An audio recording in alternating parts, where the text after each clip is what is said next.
hated, heartbroken for them. Didn't give our guys enough of an opportunity to be successful. So with that, we'll open it up. Ole Miss has a really good offense anyway, but the first 5 plays were really, really bad. Did you feel like guys, the moment, or what did you feel like happened? Yeah, the first play was an access throw to a wide receiver. Just don't make a tackle, big gain. I mean, first drive was 3 plays, 75 yards. And we looked a little slow on the perimeter, kind of similar to the first time we played this bunch. And so they're very talented. Hats off to them. They made plays. We didn't make plays. And, some of that was because of them. Some of that was we didn't do a very good job. But, yes, the first 2 drives, it's like you blink and you look up and you're like, it's 14-0. Then we settled in and played pretty good football at times defensively. I thought we got a little more aggressive. The third drive, we got a tackle for a loss on the 1st and 10 to start the drive, and that put them behind the chains and gave us an opportunity to maybe create some momentum defensively. For us to give up those first 2 drives like we did and go in at halftime 17-3, I'm like, all right, we responded, but we just didn't. We couldn't keep doing it the whole game. And then offensively, just you had over 400 yards, but nothing to show for it. Yeah. Once you got across midfield, it seemed like nothing went right. Well, yeah, I mean, you think about we threw an interception down there on the drive early in the game. If we don't have that pick, and we match maybe the touchdown and go 7-7, hold serve.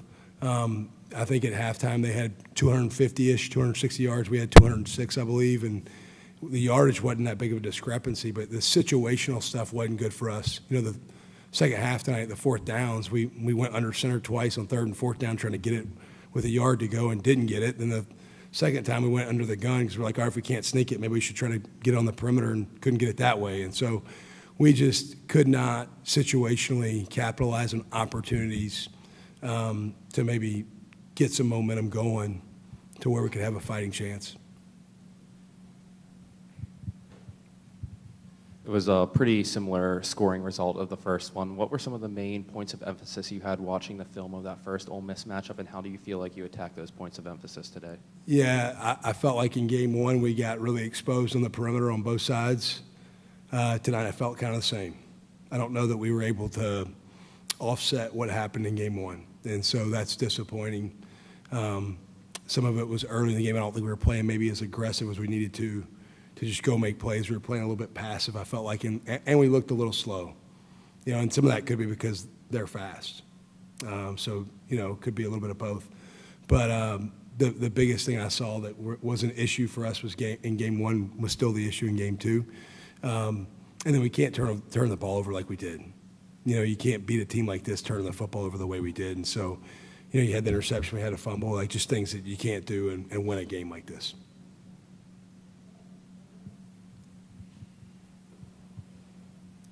Good luck, Neil. They don't want to hear your question. John, what did you tell? Obviously, a very emotional scene out there with a couple of those guys who put their blood, sweat, and tears into this team. What did you kind of tell them in the locker room after this one? Yeah, I told them it's never okay to lose. So anybody that tells you it's okay to lose, get away from them for the rest of your life. Like, I don't care if we're talking about in football or in 40 years from now. Like, anybody that tells you, hey, it's okay, you lost. No, it's not. It's not okay we lost. I'm not okay with the loss. Never will be. I also told them that doesn't change how I feel about them. I love this group. Love each guy on that team. This team will walk together forever as champions because we won a conference championship. All right? And so while the outcome tonight sucks, and I'm not happy with it, and there's nothing about it I feel good about, I still feel good about this football team because we hoisted a conference championship trophy 2 weeks ago.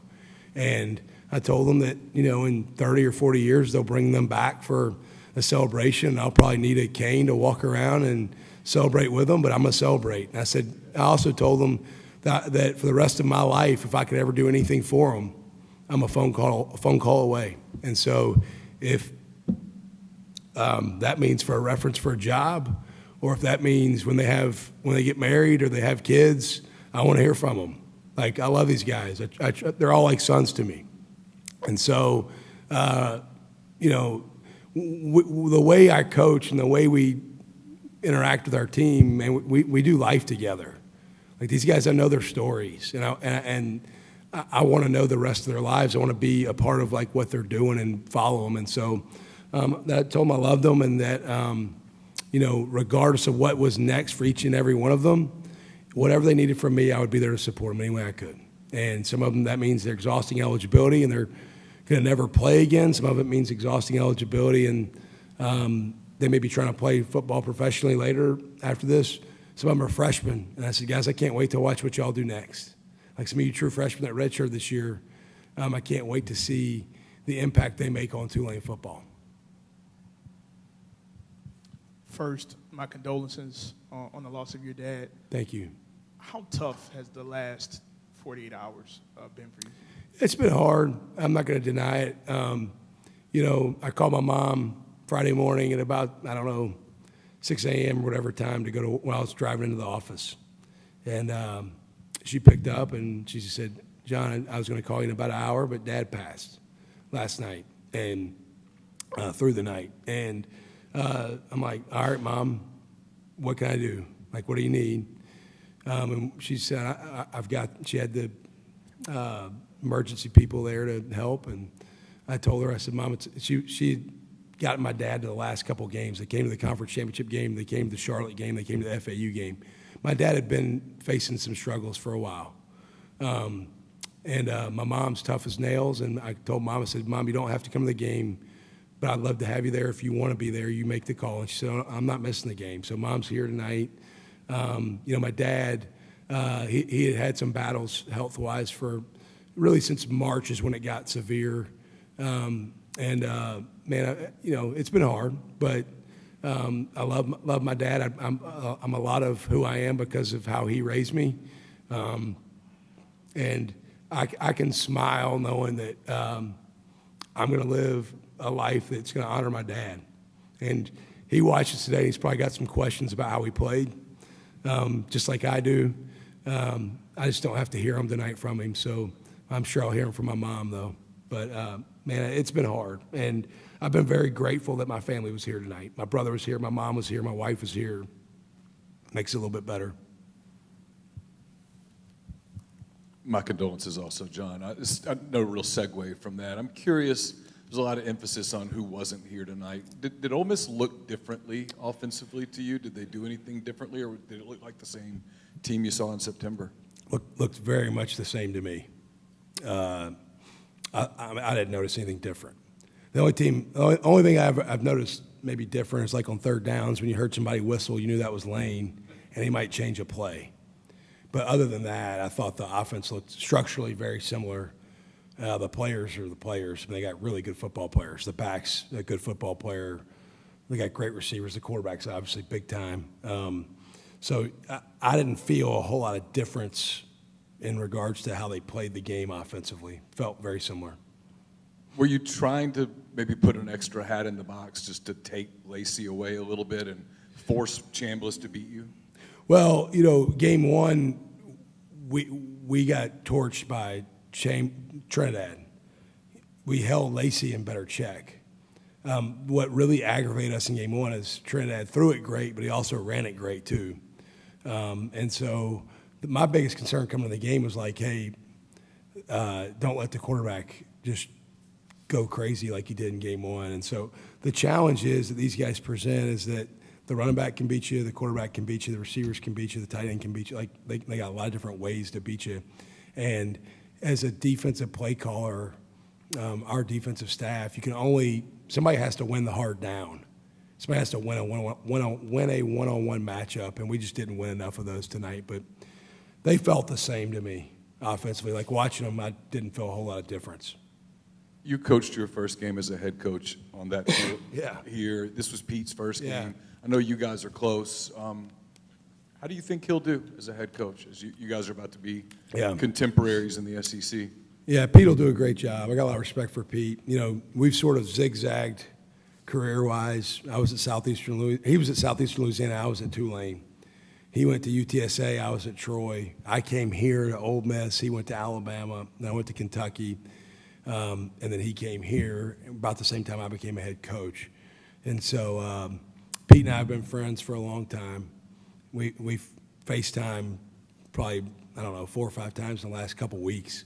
I'm very happy for him. I think he's going to take great pride in being the head coach at Ole Miss. It's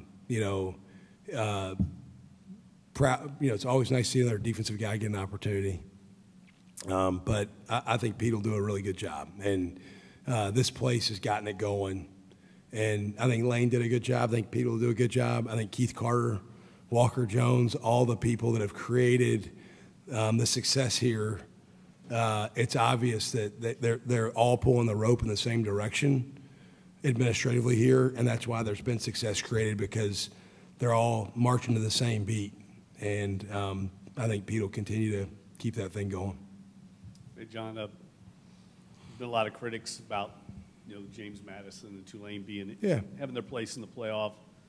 As you move on, and you're going to go to obviously to a Power 4 program, I mean, do you think in the future of this college football playoff, these schools still deserve a spot at the table in the playoff? I mean, look, I think we were our conference champion, and the rules are what they were. And I think they should be access for at least one G5 team moving forward. I do. I think you should have given the American champion an opportunity before the ACC champion this year, because we beat the ACC champion. So like Duke won the ACC championship, we beat them. So I do understand the gripe by how we played tonight. We didn't help maybe the critics of that, but I do think there should at least be one G5 representative. But I'm not in charge of the playoff. I need to coach whatever team I'm coaching better than I did tonight. That's what I got to worry about. Well, you also talked about when you leave a place, how important it is for you to leave it the right way. Yep. As you move on, what do you think about the future of Tulane football and how you leave it for the Will and the next group going forward? Well, look, I'm a Tulane Green Wave fan. All right, I always will be. This place, Tulane gave me my first FBS full-time assistant coaching job. I was a defensive coordinator at the University of San Diego. I think I became the defensive coordinator when I was like 28. I was 28, 29 years old, and I was defensive coordinator there. And then I got an opportunity to come to Tulane. It was a big-time break in my career for my upward trajectory and my mobility upward. And so I was here for 3 years, 12, 13, 14. And it's been a privilege to be back as a head coach. And my oldest 2 kids were born in New Orleans. New Orleans has got a lot of – I'm not from there, but I might as well be at this point. It's home in a lot of ways. I'm excited for Will. I think the program's in great hands. The nice thing for me is, like, there's certain guys on my staff that I know are going to be kept here. There's a couple guys that'll go with me after this game to Florida, but I'm also able to work through the staffing with Will to make sure there's more of the same, that maybe there should be a lot more continuity than probably people realize, and a decent number of guys retained that have been with me that are going to stay with Will. I think David Harris and Mike Fitz, the administration at Tulane, are committed to having long-term success in football. And it's really cool to see 2021, Tulane went 2-10, and then what's happened the last 4 years, the momentum that's been created. I want to see it continue. That's why we made my wife and I made the gift we made, and anything I can ever do to help Tulane football, I will. Coach, first and most importantly, I want to offer my condolences. I'm sorry for your loss. Now that your time as the Tulane head coach has officially ended, what do you hope and what do you believe you'll be most remembered by around Tulane within the program and also by the fans?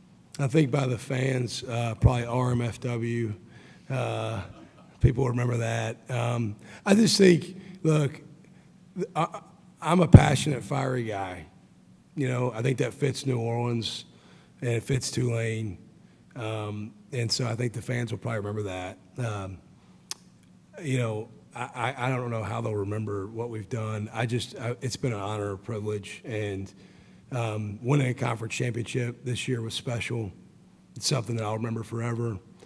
Honestly, I think winning a conference championship with all the roster attrition we had last year, like we returned Derek Graham, Shadre Hurst, Cam Hamilton, Sam Howard, and Bailey Despaney. That was all our returner starters back, 5 of them. Okay, and so for that few guys to be back and to find a way to get to where we've gotten, I'm just very proud of how the team came together. But I can't really speak to what people remember yet. But I got a little bit of a bad taste in my mouth from tonight. That's what I'm going to remember for a little while. Yep. So you had exactly one snap in the red zone in this game, and that play took you out of the red zone on reverse. Is that another example of one of the situational plays that needed to work for you? Well, yeah, it should have worked. We had leverage and didn't get it. That's the frustrating part is we moved the football yardage-wise, but we weren't able to extend it into the red zone the way we needed to. We had some big explosive plays. I mean, Chaz Preston had a couple of big catches, but just we stalled out too often after having drives, and you have to situationally play better than we played to win against an opponent like Ole Miss. Thank you all. Appreciate you.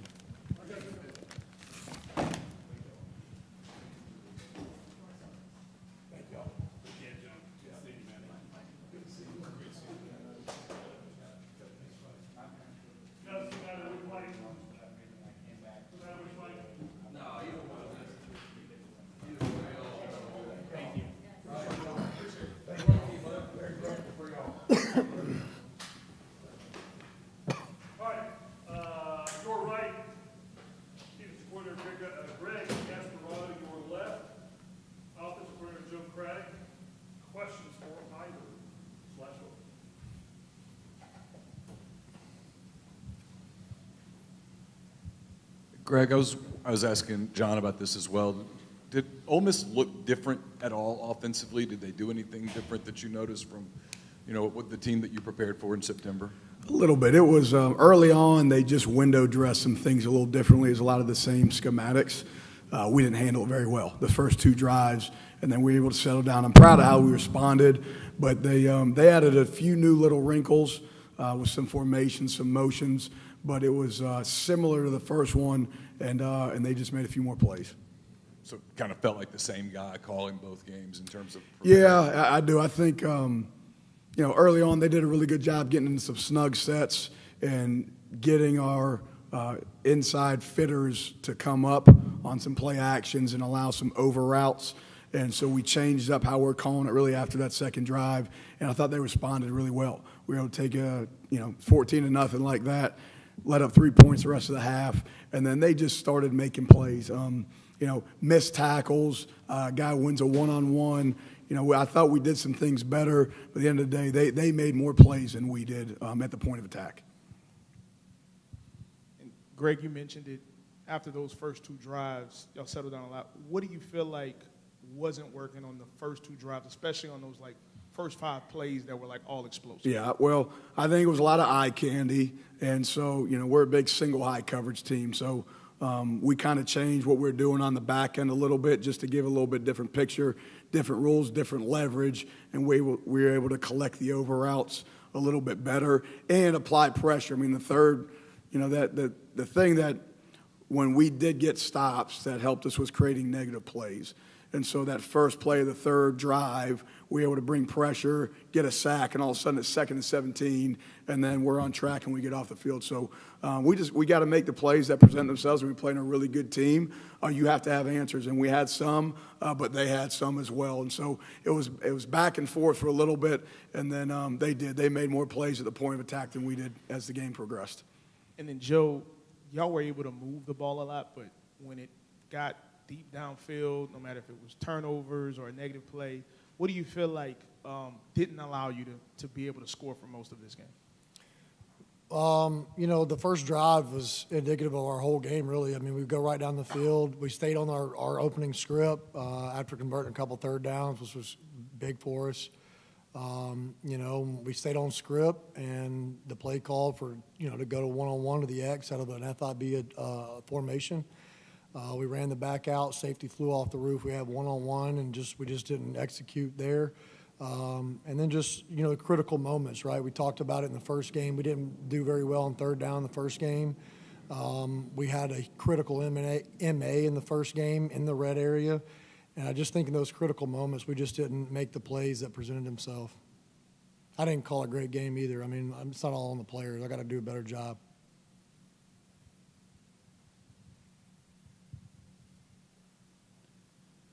Coach Craddock, it felt like the first time against Ole Miss, one of the bigger problems was efficiency on 3rd and 4th down. Summerall talked a little bit about how some of the problems from last game showed themselves the same way this time. Was that something that you felt like stayed the same, and why? Well, last game, I did a terrible job of sticking with quarterback sneak. In the first game, that worked every single time. And when we got away from it, that's when we got stuffed. So we kind of felt like this game we could come back to that. And, probably was not a good idea by me. In the first game, it worked every time, like I said. And we tried to get off script a little bit in the first game, and we got stuffed. And, this game, that was kind of our plan. We felt like we could knock them back and get the sneaks. It's been good for us all year. And we didn't get done.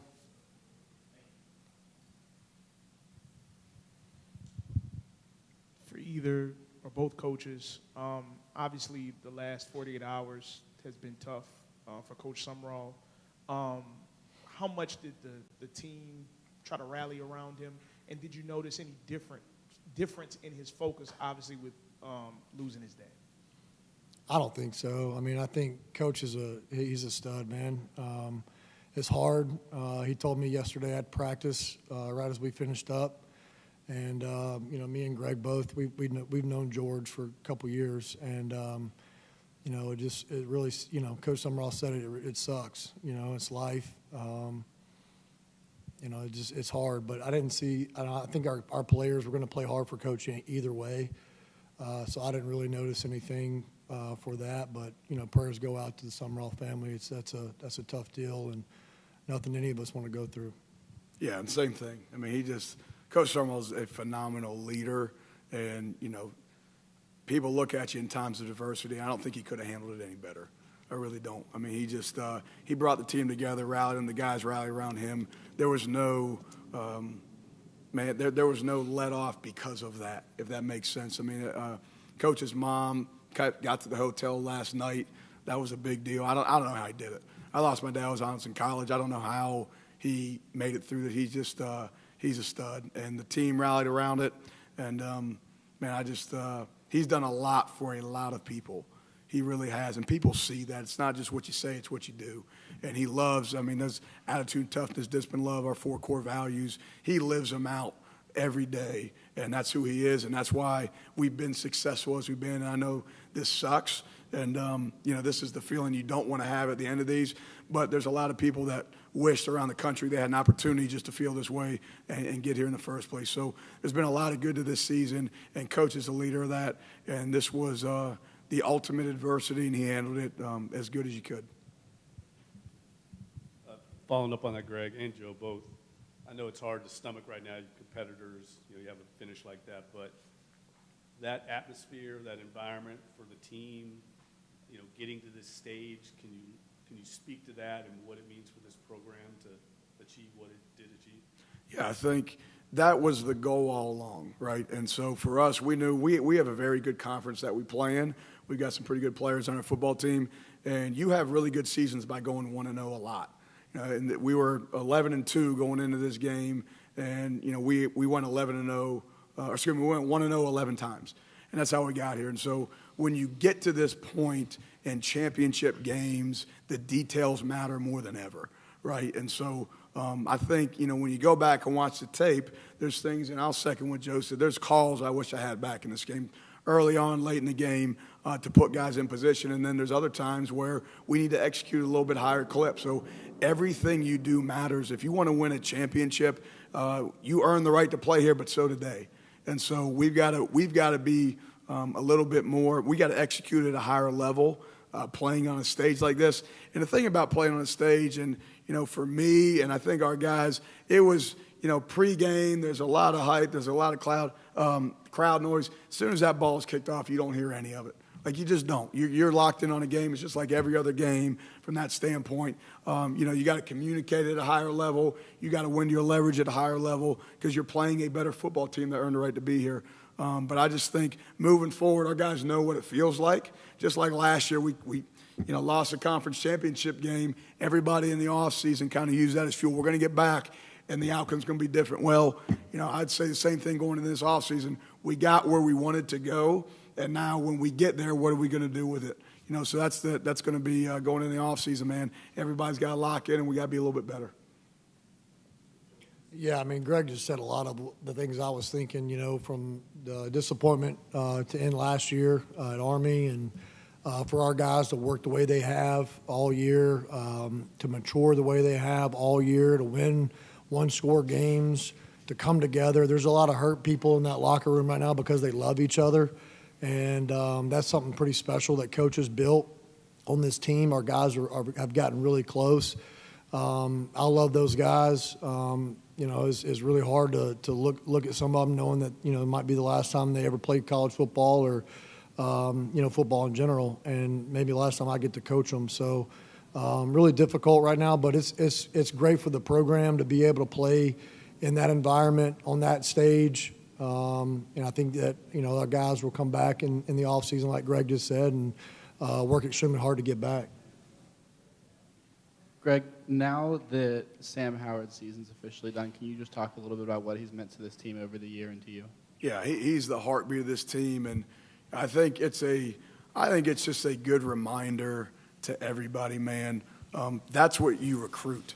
You recruit warriors that are going to hold everybody at the highest level. We always talk about when you bring someone in this locker room, that's what you're encouraging, that behavior, and you want to bring in force multipliers, guys that aren't just good at what they do. They make everybody else around them better, coaches included. Sam is just – I can't say enough about him. I know he hears this all the time. We talk about it all the time. He is the ultimate leader, ultimate competitor, and he's somebody you want your kids to grow up to be like one day. He's as good as it gets. He's the last one off the plane every time, clean up. He's the last one off the bus. He's the last one out of the locker room. He leads in a lot of different ways, and that's what you want to give yourself a chance to win in life, to win in football. You want guys that are going to attack everything they do because everything matters. And his the best moments of his life, he hadn't hit them yet. They're coming down the road, and I'm just looking forward to keeping up with him and helping him through his journey.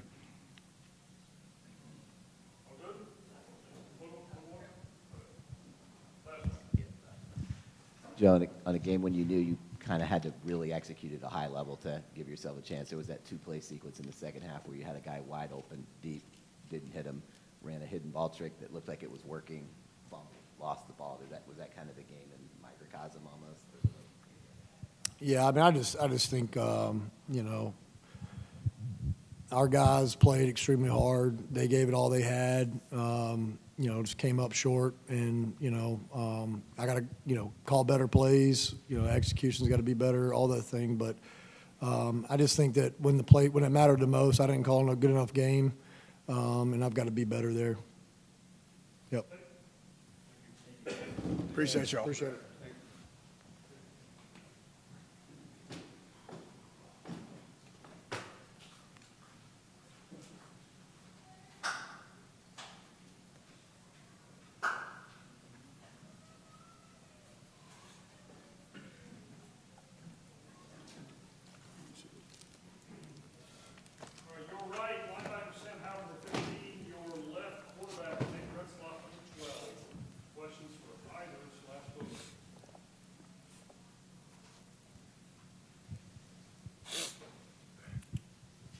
Jake, y'all were able to move the ball pretty well in this game, but no matter when it got deep, like if it was a turnover or not being able to convert, what do you feel like prevented y'all from being able to score, especially early on?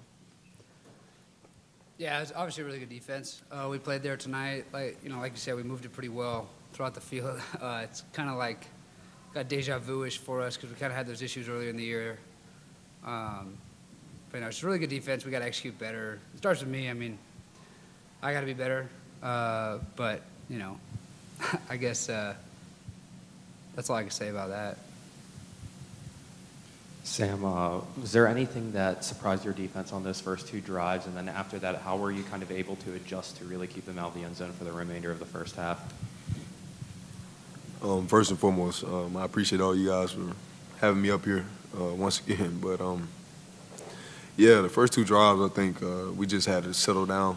I think emotions were high, and we just didn't execute at a high level.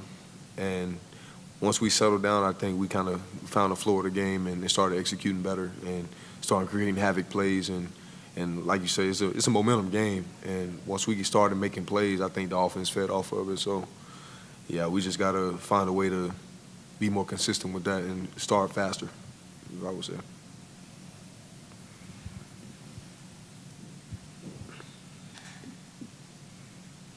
Sam, now that your time at Tulane is officially coming to an end, what's been your biggest takeaway from your time at the program, and what advice do you have for any players who are potentially considering coming to Tulane in the future? Tulane has been one of the highlights of my life so far. From the university as a whole, I got to say the athletic department is ran by nobody better than Jada Buckner. She puts us in the best opportunities to not only be great athletes, but also be great people and get the best opportunities for our careers. And then get into the team, Coach Summerall, my position coach, Coach Polk, my DC, Coach Gass. My linebacker room, I've never been part of a linebacker room like this, and we're going to live forever, man. They're like my brothers.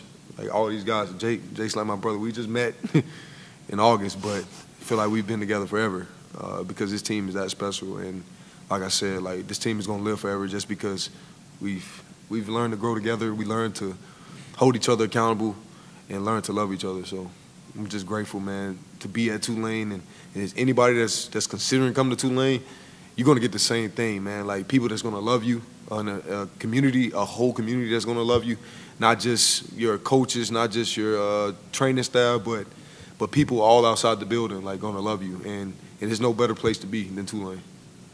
And I'm not sure if you were in the room yet for Coach Gass's comments about you, but he mentioned that he's incredibly excited to see what you do in the future, and that he feels incredibly confident that your best days are ahead of you and whatever you choose to end up pursuing in life. What does it mean to you to have that kind of praise, not just from your defensive coordinator, but consistently coming from anybody who speaks about you around the program? I appreciate it, man. But it's not what I do, man. It's not about me. It's what God's trying to do through me, what he's trying to do through me, because I'm not good enough to do it on my own. Like I said to the guys earlier, we're nothing without Christ, man. So just being able to hear that from my coach, at least I know that I'm doing something right, that I'm moving in the right direction in my life. So I'm grateful to be around a coach like Coach Gass and a coaching staff like we have. Jake, back here. Obviously, we've talked about your story a lot of coming in late, having to learn everything and whatnot, but it's clear this program means a lot to you. We saw you obviously emotional on the field after the game. What does it mean to you that you got to come here and help this team kind of make history? Yeah, I think that, and Sam can attest to this, I imagine, is I've never been the favorite in a lot of situations, whether it's recruiting. I was a 0-star kid out of high school, a 3-star kid out of junior college, and I developed these incredible relationships, go to BYU, and then get to come here, and it's just been an unbelievable blessing. Just the people here, the way they took a chance on me so late when could have easily said no, they said, yeah, bring it on. Guys like Sam Howard just embracing me, everybody in the program, the way they've embraced me. I showed up late into a brotherhood that was unmatched, and I'm so grateful for that, because it didn't feel like I was showing up to a new team like the first day of school. It felt like I was showing up to a bunch of guys who wanted me to be around, and I'm forever grateful for that. It made my transition so easy, and Sam joked about it, man. I've only known him since July, and it's been the longest but quickest 4 or 5 months this year has been, because this is my brother right here forever. But at the same time, the season's over now, and we're both going to go do our thing. You know, this guy's going to get a shot, you know, playing at the next level. And I'm excited to see what he does. But, yeah, I got a lot of gratitude in my heart for this program, the guys, just because, man, when I showed up, it didn't feel like I was the new kid on the block. It felt like guys wanted to have me there. And like I said, I'm grateful. There you go.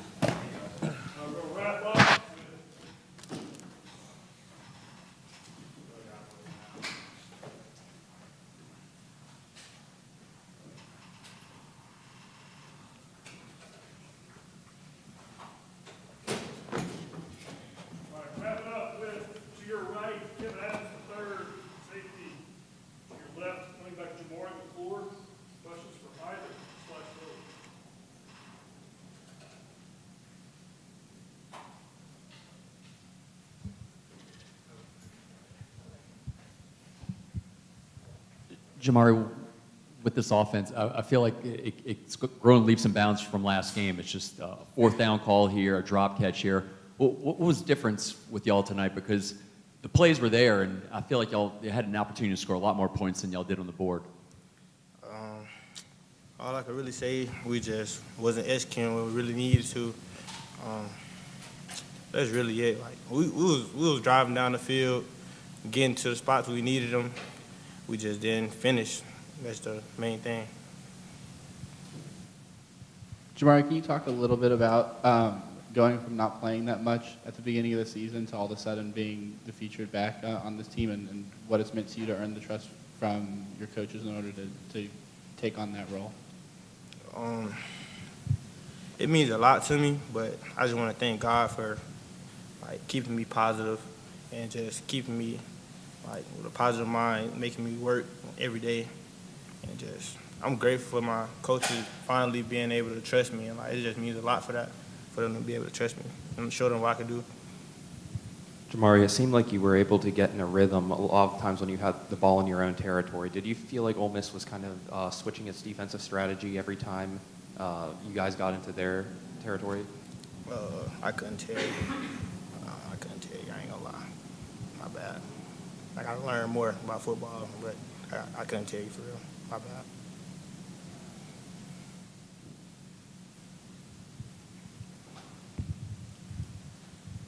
Kevin, the defense settled down after those first couple of possessions early, but what was giving you guys the biggest problems with their talent? I said we beat ourselves, but they beat us on the crossing routes and the overs early in the game, but we just had to settle down. Yeah, Coach Summerall says he wants guys to hurt after a performance like this, but what was the experience like getting a chance to play in a playoff game with the atmosphere and everything else that went into it? It was surreal. I would say, Tulane never been there, so it's just a blessing to even make it. We didn't get the outcome, but I'm proud of our team. To both of you, what was this experience like getting to play this college football playoff game under John Summerall with the situation he's been in working the two jobs this month? Sure. You said what's the difference?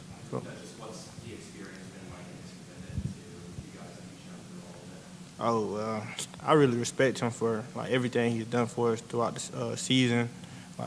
I just got a lot of respect for him from standing, finishing a job. If he would have just left, I probably would have looked at him a little differently. But him being able to stay and coach us until the end, I really appreciate that. It means a lot to me. I would say, we got to call a spade, but at the end of the day, I love him.